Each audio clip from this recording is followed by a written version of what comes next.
Napanguya na lang ng mouthpiece si Lebron James nang ma-lockdown ng Pacers na triple team si LBJ. Player naman na to ng Pacers mga bro, niyakap na si Anthony Davis. Trash talk malala si Tyrese Haliburton.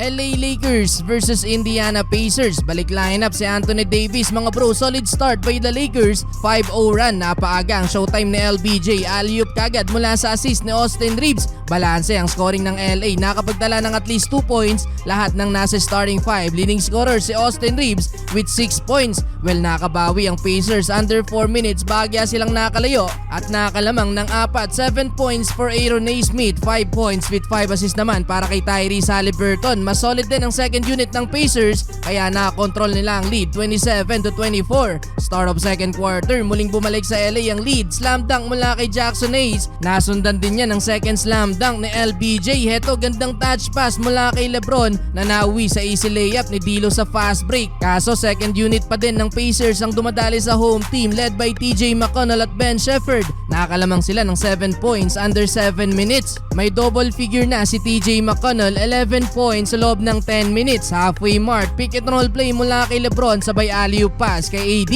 Austin Reeves mga bro, back-to-back assist para naman kay Rui Hachimura, slam dunk. Sumabay pa si Miles Turner. May pag-angas pa sa player ng Pacers. Eto pa isa mga bro, behind the back naman mula sa fast break. Last 2 minutes na itabla pa ng Lakers ang laban. 12 points for AD sa first half. Yun nga lang, sumagot ng 7-2 run ng Pacers. Austin Reeves mga bro, napapadive na sa bola. Solid ang first half ni AR. 6 points with 8 rebounds, samahan pa ng 5 assists. Kaso nga lang, naghahabol ng 5 points ang Lakers, 54-49.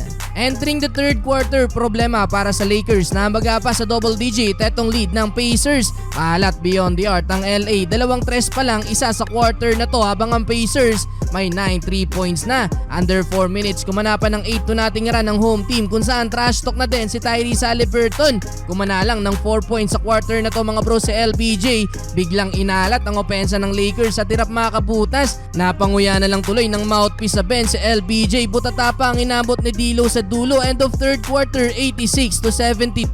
Well, fourth quarter, grabe ang depensa ng Pacers kay LBJ. Tinatlo na sa play na to si Lebron mga bro, nag-cost tuloy yan ng turnover. Player naman na to ng Pacers, niyakap na si Anthony Davis. Challenge siya ng LA at nauwi pa sa flagrant foul, penalty 1. Naibaba ng Lakers sa single digit ang lead ng Pacers mga bro. 2-pointer mula kay Lebron, 85-92. Pero yun nga lang mga bro, madaling nakabawi ang home team at sumagot ng 8-2 nating run, kaya balik lang din sa 15 points ang lamang ng Pacers under 4 minutes, 100-85. Last 2 minutes mga bro, Tyrese Haliburton dagger 3-pointer para selyuhan ang panalo ng Pacers. Inilabas na din sila LBJ mga bro. Sa uli, panalo ang Pacers sa likod ng 20-point game ni Tyrese Haliburton.